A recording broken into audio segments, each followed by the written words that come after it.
Good morning, Penguins. How are you?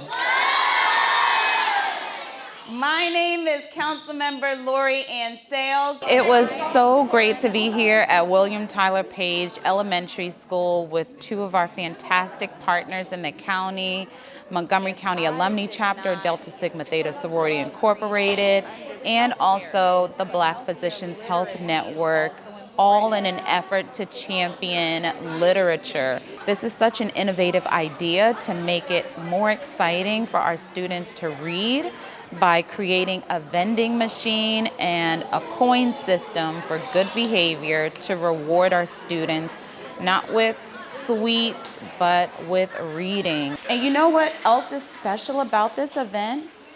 The Penguins are the first school to get this vending machine in Montgomery County. We want our students to graduate college and career ready, and they will not be able to do that if they don't know how to read.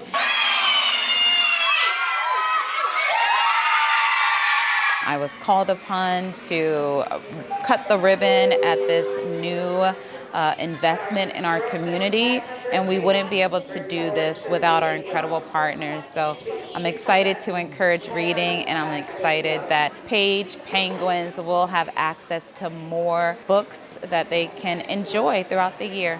So as I'm looking around this room, I see future leaders, people who are probably going to take our job. And I see readers. How many readers do we have in here? Awesome.